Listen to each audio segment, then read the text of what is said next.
Hello and welcome to Bahrain Now, your source of local initiatives, happenings, talents, and trends. I'm your host, Khalid Hijris, here to walk you through our exciting lineup of segments and personalities from around Bahrain. So don't go away, we'll be right back.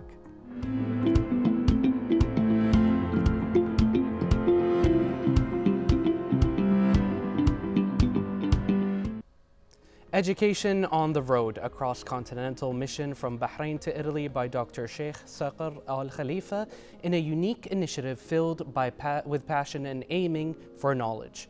Dr. Shaikh Saqer bin Salman Al Khalifa embarked on an extraordinary journey overland from the Kingdom of Bahrain to Italy in a specifically equipped truck. His route spanned various countries toward Europe, carrying with him an inspiring message that blends education, experience, and exploration. Welcome. Thank you so much for joining us today. How are you doing? Thank you for having me. I'm doing amazing. Thanks very much. Now, can you start by describing what inspired you to take this road trip from Bahrain to Europe?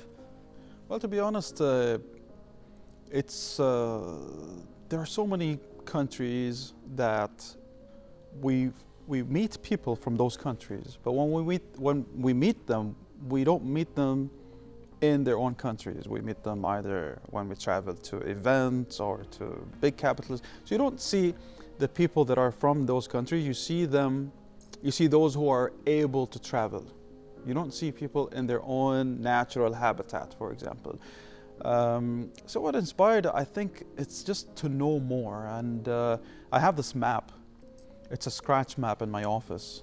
So any country you visit, you go back to the map and you scratch that you've been to that country. That map, I've had it for a few years now. Every time I look at it, I'm like, when am I gonna go to this country and to this country? And so I always look at the map. And I think that was a big inspiration. And in addition to just loving the fact to drive a car and just drive it and just go and connect sort of what can't be connected. You know, like every time we go to Europe, we fly to Europe. And I was always wondering, I'm like, can we connect that? Is it connected? How is it connected? And I think these are the things that I just wanted to discover and know. And I was waiting for the right chance for many years, and I guess the right chance was this summer. Absolutely, and I think you brought up a really good point, which is, for example, I think a lot of people, when they think of road trips, their mind immediately goes to starting from Europe or America or similar places. But you know, to think about it, going from here, you went from the Kuwaiti border, I believe, and so please tell us about that. See, one of the things about a road trip is that it's not always fun. You know, if you expect that a road trip is going to be a party, for instance, from Bahrain all the way to your final destination, then anything that happens below that expectation, you're going to be very upset with it. So my expectation was very, very low. I prepared myself to face difficulties. I prepared myself not to be happy, to go through some points where I'll be held back. So as low as possible, which means that anything that happened above that point was something that satisfied me, that made me happy. But I went through Bahrain and then through Saudi and Kuwait. Well, this is something normal that we do, but we always stop by Kuwait. We don't cross to Iraq. I mean, not many people cross to Iraq. So I wanted to experience that crossing all the way, you know, to cross into Iraq, and we've heard so many things about Iraq, but especially after the Gulf Cup over there, people started going much more into Iraq, and I wanted to see what's going on, you know, after, I'm in Iraq, our brothers over there, our sisters, we're connected with them, with family, with culture, but they've been through a lot of hardship, and I just want to see what's the product, what's happening, you know. I don't want to hear about it or read about it. I want to feel it. I want to test it. There was a big shock when I entered Iraq, to be honest.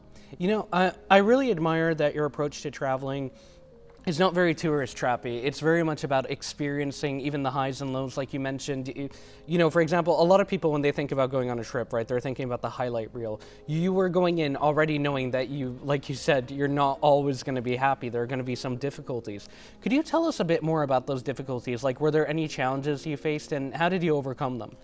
That's a very good question. See, one of the benefits of going through difficulties is that you create a story behind it. And the benefits of having a lot of stories is that you will always be storytelling. And the best way to educate others, to send a message, to talk about a certain topic, whether it's in a lecture in the university or whether it's being a leader, manager kind of at the place of work, the best thing that your employees or your students or your friends, they like to receive information in terms of knowledge, competency to increase. The best thing that people like is when you tell it. You use stories to educate people. And those stories, they come out of those hardships, right? But as well as when you use stories, you want to relate them to yourself.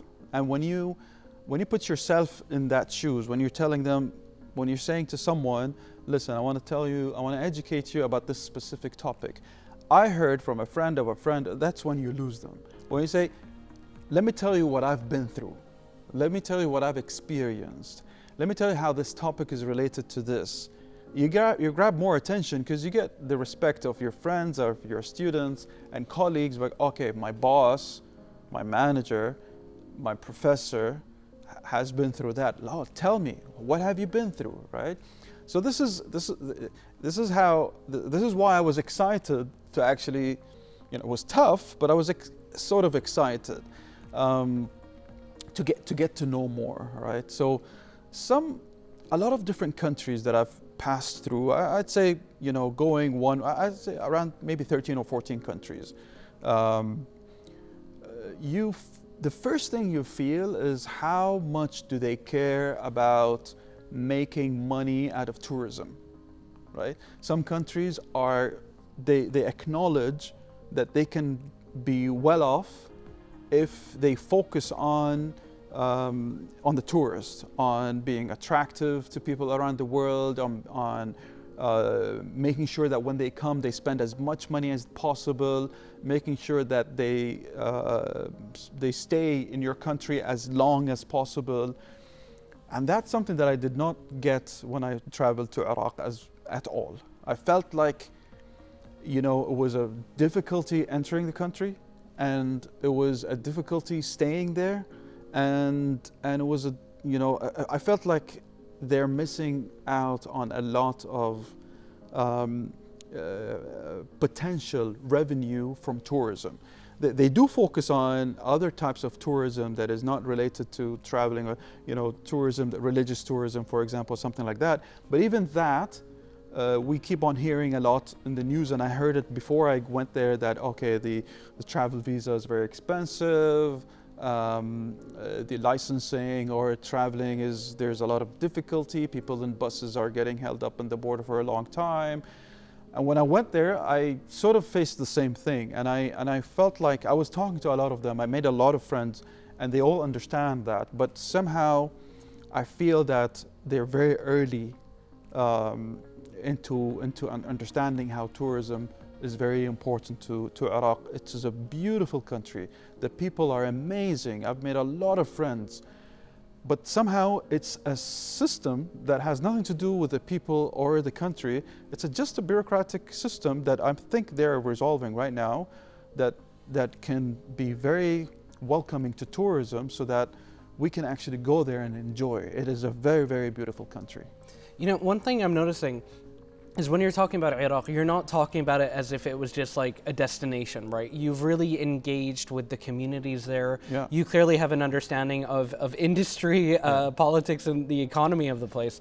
And I think that's something a lot of people miss out on, right? Because I think a lot of us, when we when we travel, we usually default to the kind of tourist trap locations, which are great as well. I mean, I think there's a lot to be experienced by going to those venues. But how can travelers like learn to kind of travel like you do? How do they engage with the community? So when you travel, the first thing you have to pack with you are a lot of different glasses, right? You want your Ray-Bans, your Oakleys, whatever it is.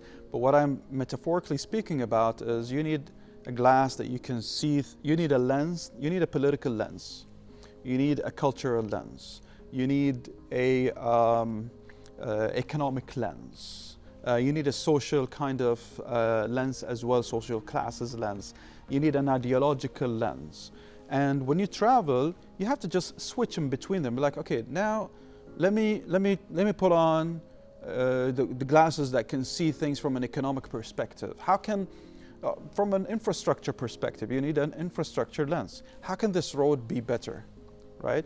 What about, one of the things that you don't really think about is that Iraq is a very large country, and you have to fill your car with petrol so many times until you reach Turkey, and even Turkey and all that. But you're like, how can I make sure that the petrol I'm putting in my car, and this is the talk in forums, and many people are talking about it, they're like, you can't really trust that the petrol is actually good quality that will not break your car, because that's a big risk.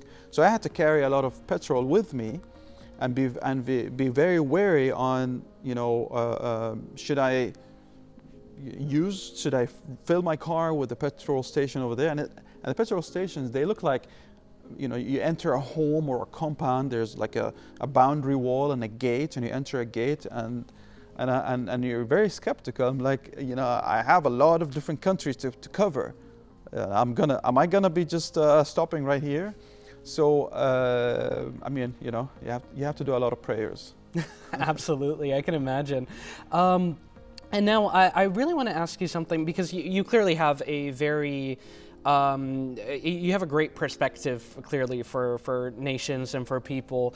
And I'm curious, what is it like when you transition, especially on road? Because, like, obviously, when you're traveling through air, it's like one destination to the other, right? Instantaneous. You don't really get to experience anything other than seeing the landscape from very, very high up.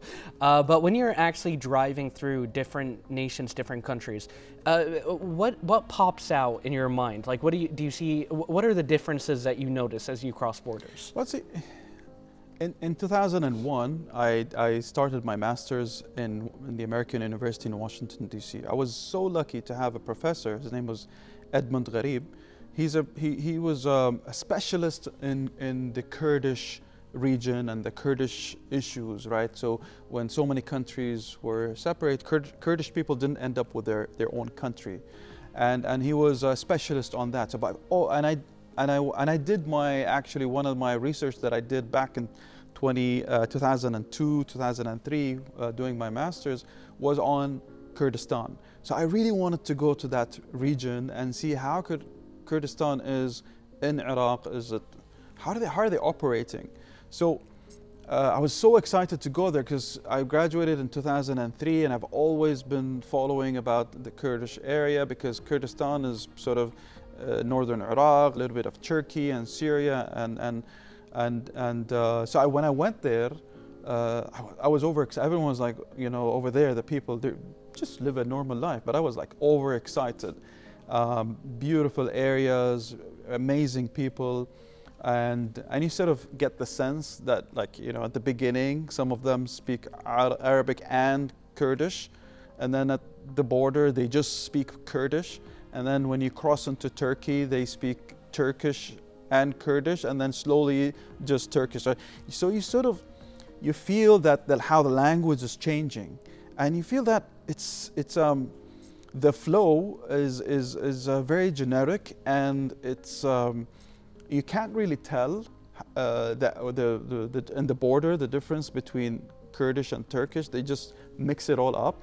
But it's such a beautiful experience, to be honest. And then crossing into Turkey and looking at the Syrian border, and then you look at this beautiful, like a lot of different Ottoman and Roman bridges, and you're like, why why does the world don't know? Why do no one knows about this? What's going on? And northern Syria was beautiful. So I spent like 7 hours right at the border of Syria inside Turkey, and I saw many like small tents where people actually were successful to cross into Turkey, to stay there.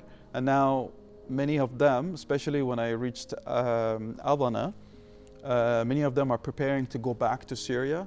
So you're traveling, you're a tourist, you're enjoying everything, but as well as you can't just ignore how politics is playing a big role into organizing people's lives over there. And because the policies that everyone there is living by is a reaction to culture. The policies are a reaction to religion or to whatever conflict that happened, right? And you just wish them all the best. And when you stop in a gas station, or when you stop and you just want to eat the food, a big kebab or whatever it is, and you have a chance to speak to people, you feel, I felt like I was really blessed in Bahrain. And it increases your love to your country. It makes you so proud, but as well as it makes you really be thankful to God that, you know, your life, as God has given you, is very peaceful, but it's you know, but you have nothing to do with it. You're just living there, and there were so many people in Bahrain, for example, for many years, who worked so hard to provide us with an amazing life that we're living in today, that we're taking for granted. We don't even think about it, right? And these are the things that make you appreciate much more, that makes you love your country much more, and makes you just so energetic to just go back and be an important pillar in pushing things even forward and higher and better. Absolutely. I think we've all experienced that. Whether we're flying or driving back to Bahrain after a trip, you know, that instant sense of relief. It's sort of like receiving a hug from your mother or father, basically, the moment that you're returning to Bahrain. And it doesn't matter how much fun you've had abroad. It doesn't matter whatever the circumstances. I've always felt that. Like the moment I see the lights of Bahrain when we're flying over, I immediately feel relief. And the different, you see, one of the things that I wanted to go by car and not by plane, is that when you travel by plane, you don't really feel that you're far away, right? So I've traveled by plane. I went to I went to New Zealand, for example, right? But I haven't felt homesick when I was there. And when I went to America or to Canada, whatever it is, to Mexico, for example, I haven't felt homesick, because I felt like at any moment I can just take the plane back, and within hours I'll be in my house, in my bed, eating the food that I'm used to eating, right? Driving my car, whatever it is, within hours. But when it takes you a week to arrive, you feel that you are traveling very far away. So even though I went to Italy and then Switzerland and France and so on, the feeling, even though it's too close, you know, when I reached Istanbul, for example, I'm like, oh my God, you know, it took forever to reach here. And by plane, this is a 4-hour, you know, you just fly by plane 4 hours. You feel that Istanbul is like, you know, Diyar Muharraq, right, from Rafah.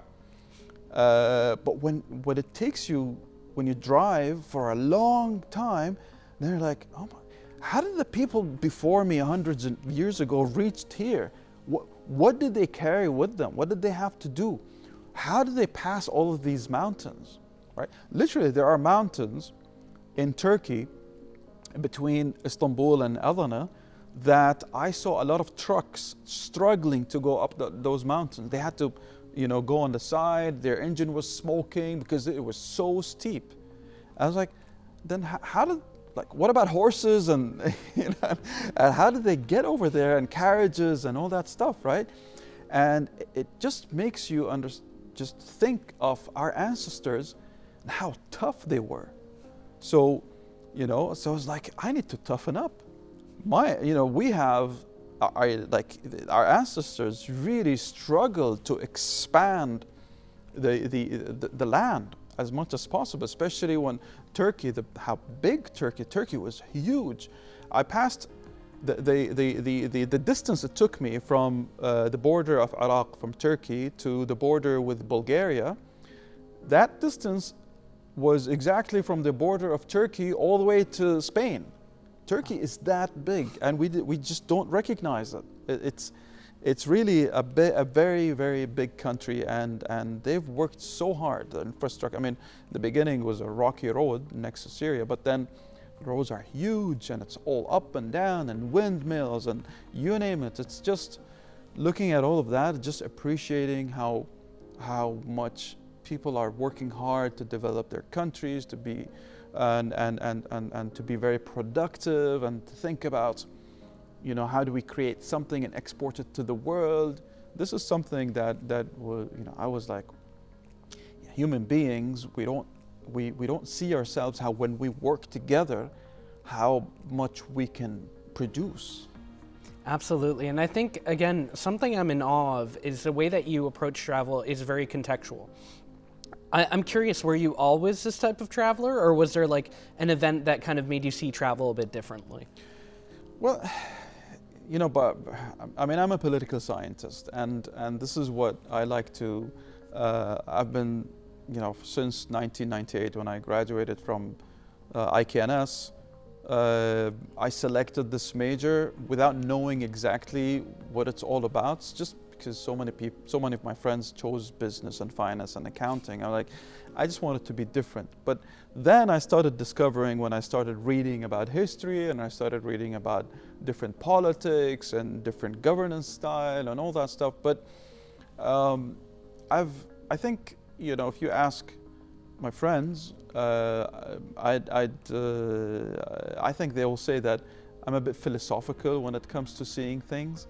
And I like to see it that way. I like to explain it that way. And when I'm lecturing as well in the university, if the lecture is 1 hour or if the lecture is 4 hours, doesn't make a difference to me, because there's just so much that you can do. But I've spent so much time reading about those specific things. And when you're one of the things that I disagree with is an approach. So many different nations or families are saying, well, the future majors that you should encourage your kids to study, and they list the majors, and then they list the majors that they shouldn't encourage to study. And one of the majors that some governments list that they shouldn't encourage, and it's not a future, whatever, is political science. And I was really shocked, because political science is basically an umbrella over all those sectors. You know, every single discipline, economics or engineering or psychology, there's always a lot of, or management or HR or even media.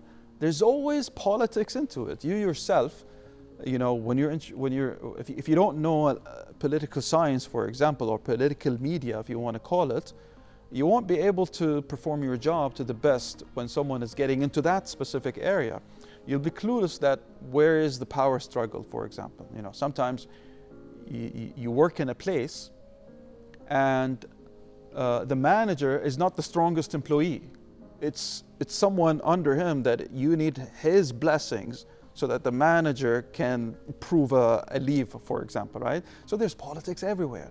And this is something that was interesting to me all the time, is to look at the differences, look at where are the strengths, where are the weaknesses.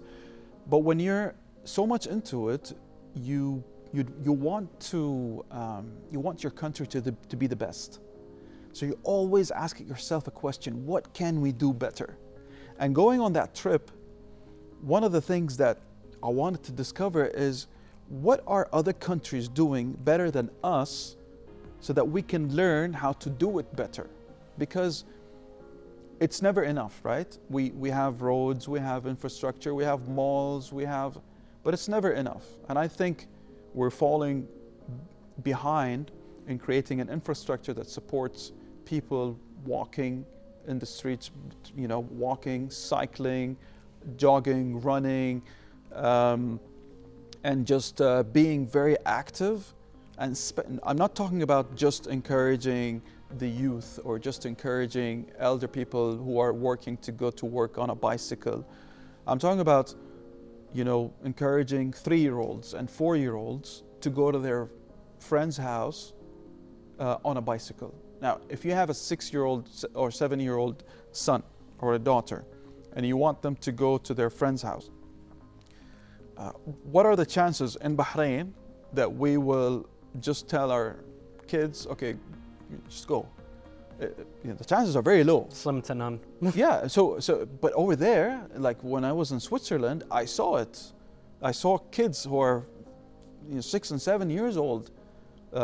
They all wear a reflective visor, like a shirt, a reflective shirt, and there are lanes dedicated for them, for everyone actually. The cars, the culture, everyone, when they see kids, they stay away from them, they encourage them, and they just go for a long, they can go for like 5 or 10 kilometers to get an ice cream from the grocery store and then back. And I saw it every single, I'm like, why can't we do that, right? So if I haven't traveled, if I haven't gone and lived over there, I wouldn't notice those small things that make me jealous, to be honest. And now what I want to do is to talk about it over here and to talk to my friends, talk to some decision makers and tell them, you know, we're doing amazing in certain areas, but we want to do amazing in every area. And we, all of us, not you and not me and not everyone who's watching, all of us wants Bahrain to be the best country in the world. We believe in it, but we want to show it as well. Absolutely. Thank you so much for sharing that. I think you said it very like succinctly, and I think it really shows how much like travel has affected you and how much your background like in terms of education has really fed into this interest. And again, I just find myself really admiring the approach that you have to it, and the way that not only that you can appreciate what's done differently abroad, but that you can see it being contextualized in the Kingdom of Bahrain. I think yeah, it's you know, you have to compare, right? In order for you to know if you are tall or short, right? You have to understand that you need to compare yourself to someone, to a baseline, so that then you'll be like, because if no one exists in this world except you would not know if you're short or tall, right? But at the moment someone else exists, that's when you know, relative to that person, what's your height? Are you short or tall, right? So the thing is, when you travel by car, you get more out of your investment than traveling by plane. Even though in some cases it might cost more, maybe. Even though in some cases it's tiring. But the harder it is for you, the better it is, the more knowledge you can get out, the more experience you can get. That means that you can do much better when you're doing comparison. And one of the things that we like to say is don't invent the wheel, right? So how do you not invent the wheel? Well, basically by going out and looking at all the other wheels, right? And then instead of trying something, you'll be like, wait a minute. I've been to this small little town in Croatia and I've seen this wheel and it looks like that, and if you do it, it's not going to work, for example. Or there's a better way to do it, and is it going to work? Yes, it's going to work because I saw that it's going to work, right? But also at the same time, if it works in one place, it doesn't mean that it's going to work in your place, because you also have this unique culture as well. You have our family. Our families are different. We have women, we have kids, we have elderly, and they're all, the way they live their lives is not the same as living it in Europe, for example. So how do you do all of that? And I think what is something that encouraged me a lot to move forward is, first of all, there is no limit to the age of learning. If you accept the fact that you as a 29-year-old, me as a 45-year-old, if we say to ourselves that I have a master's, I have a PhD, you know, no one needs to teach me something, right? That's when you're a failure, because, you know, you can just go and retire and do nothing.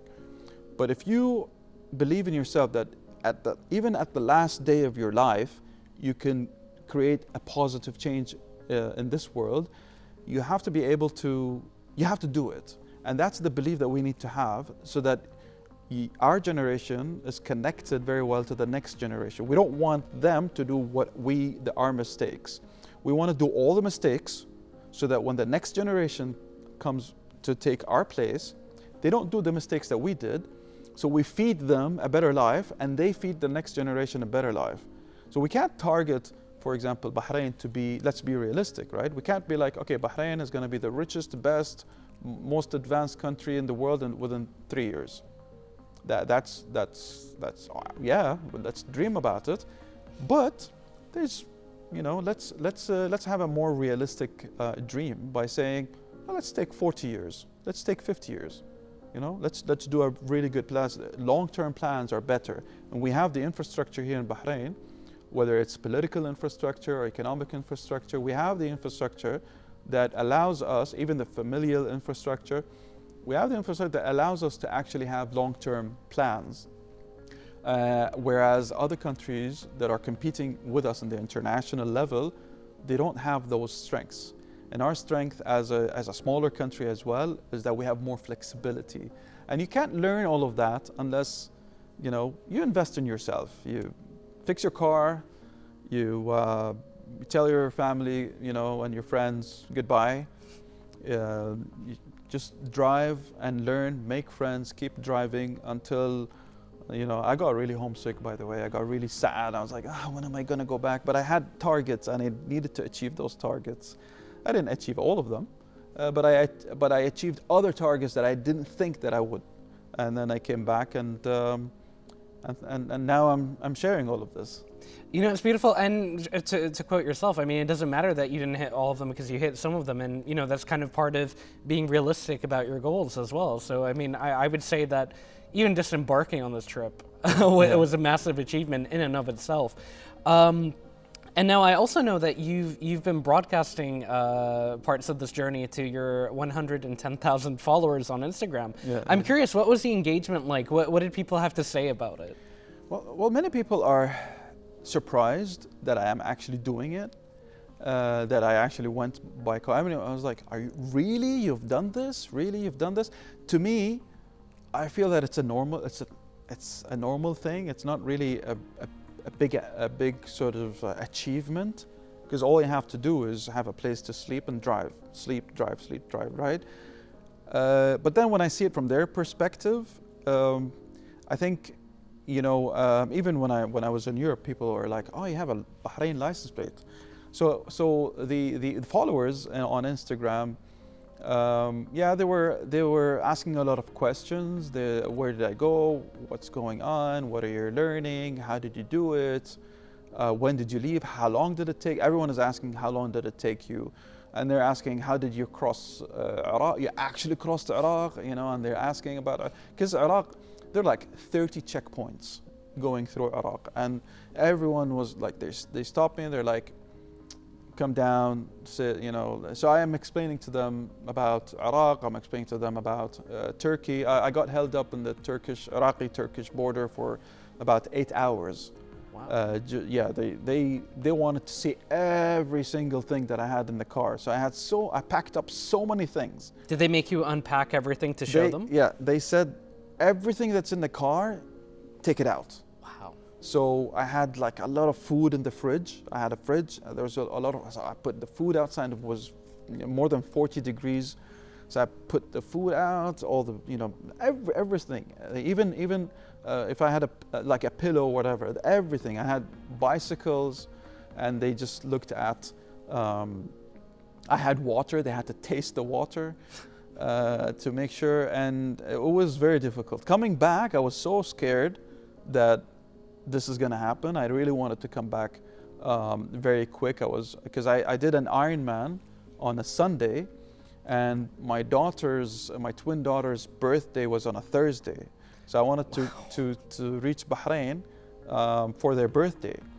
So I was so scared that Turkey is gonna do that to me again. So I remembered that I had a friend who was an officer in the police, and luckily his best friend is manning the checkpoint from Bulgaria to Turkey.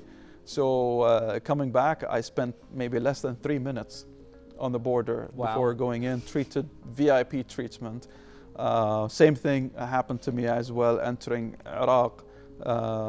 You know, funny enough, my son had a connection with a VIP in Kurdistan, and my son, for the first time, I was like, my son? Yes, my son actually helped me to get into Kurdistan, and they also gave me the VIP treatment. But my followers, I was talking to them about that mostly. One of the objectives that I didn't reach was to say more to the followers, make more videos, make more. But I was so engaged into just taking. I didn't feel like it was the time to say what's happening. And my mood at some days, you know, my emotions, thinking about Bahrain, thinking about what's going on, it just stopped me from just, you know, connecting the way I should connect. And I just, you know, I wanted to do more, and I didn't. But when I did, yeah, I got a lot of excitement, a lot of questions, and some people actually told me that they want to do this trip. So whoever wants to do it, they can get in touch with me, and I'll tell them exactly what they need to do and how to maneuver through the, you know, I don't want them to make the mistakes that I've done. You know, I've found this discussion to be very illuminating, because clearly, again, I've said this multiple times, and I think I will continue to say it. I really respect your approach to travel. To you, it is clearly not, it's got a method to it as well, and it's clearly informed your understanding of the world, and you're able to very clearly communicate that with other people as well, which just shows how much of an impact it's had on your character, and it is absolutely fascinating. And now, just to wrap this discussion up, although we could go for hours on end, sure. I'd just like to ask that now that you've reached the Dolomites, what's next on the agenda for you? Because I'm sure someone like you has another amazing trip planned out. Well, to be honest, I have to fix a lot of things in my car, to be honest. So I found out the hard way. But I don't know if I'm going to do it again. Maybe I'm going to encourage friends to actually, you know, take my car that I prepared to drive it to Europe, and then I'll fly there and meet them over there, so that it's much easier and faster. Whoever wants to test it out. I think what I want to do is to create a challenge for the youth and friends or youth in Bahrain, where I'll challenge them to take my car and go out for the trip. I've experienced it, and I want others to experience it, and I want them to enjoy what I've enjoyed and come back with stories. And then maybe we do another challenge where we give it to other people, and that's I think what I'm not gonna. I don't think I want to do new things, and there's just, the world is full of amazing things, and I think I've scratched that on my map. We started with the map, right? So I've scratched those countries in my map, so I don't need to visit them. Maybe I want to. Some of the countries, yeah, they're very beautiful countries, but hopefully, if I can one day, I want to do, I lived in the US for 10 years, but I haven't visited a lot of states. I want to do a road trip over there, but I can't from Bahrain, so I have to go there and do it. But as well as South America is very interesting. Going, you know, up from Mexico all the way down south, going through Chile, and just there's a lot of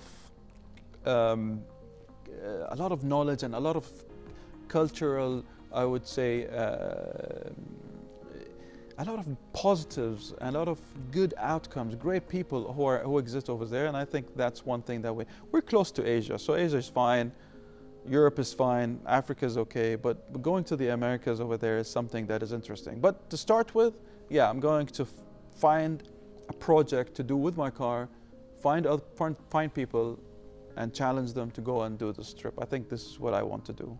Absolutely, and we look forward to hearing about that initiative, and maybe we can also have you back to discuss it. I'll be pleased to always come back here, and really thank you for having me. I really enjoyed this. While I'm telling you a few things, I'm discovering it myself, by the way, because I haven't sat down yet to talk about what I've experienced. So thanks for really asking me those really interesting and tough questions, by the way. Absolutely, and thank you so much for joining us. Thank you very much. Ladies and gentlemen, stay tuned. We have more coming up here on Bahrain Now.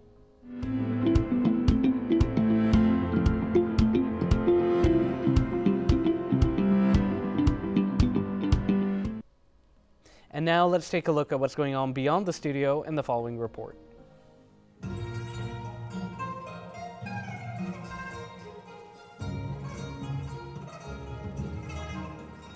The Chengdu Art Troupe of China held a special performance titled "Although We Are Far Apart, We Share the Same Time: Whispers from the East" at the Bahrain National Theatre in collaboration with the Bahrain Authority for Culture and Antiquities.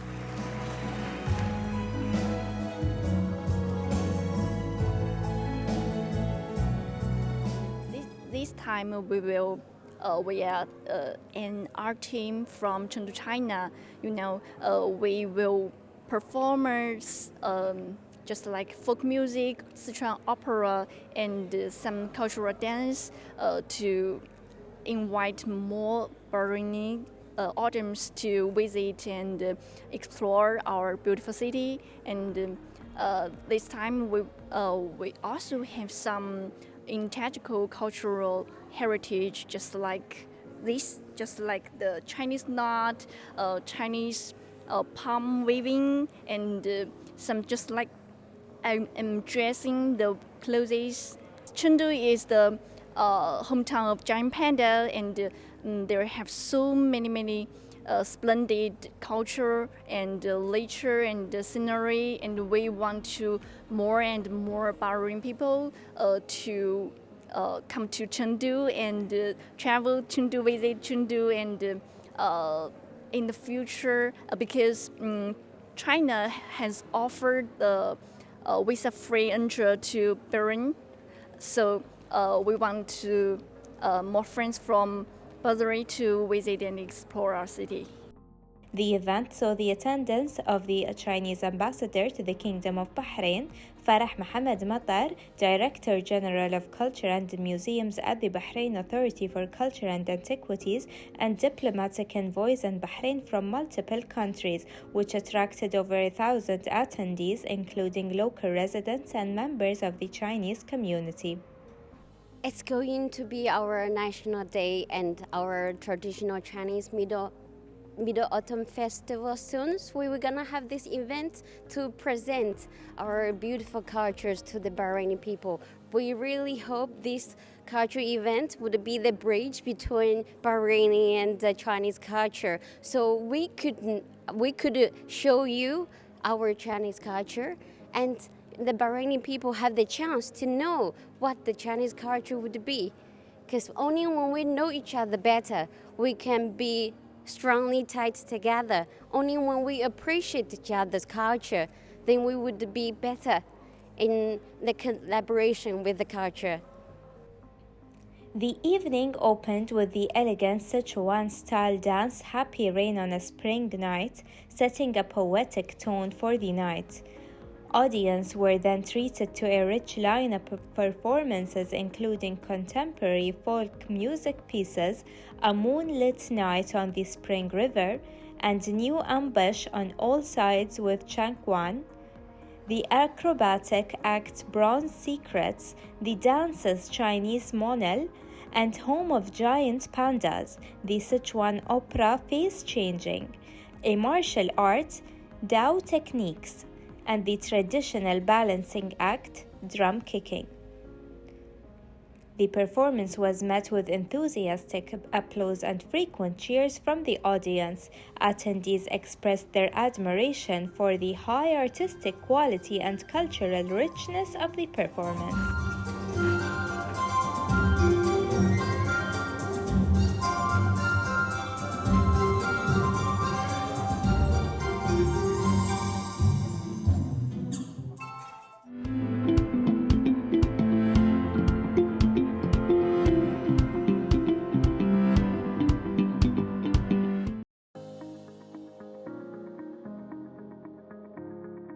Embassy of the Republic of Indonesia and the Kingdom of Bahrain hosted a diplomatic reception to celebrate the 18th anniversary of Indonesia's independence. The event also underscored the close friendship and shared values that continue to unite Indonesia and Bahrain. Ambassadors, government officials, business leaders, and representatives of the diplomatic corps attended the celebration, highlighting the importance of the partnership between the two nations. The reception also featured Indonesian cultural performances and culinary traditions, showcasing the country's rich heritage and growing role as a dynamic partner in the Gulf region.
And now this brings us to the end of today's episode. We'd like to thank you for watching, and remember, you can always reach out to us on our social media accounts shown below. We love to hear from you.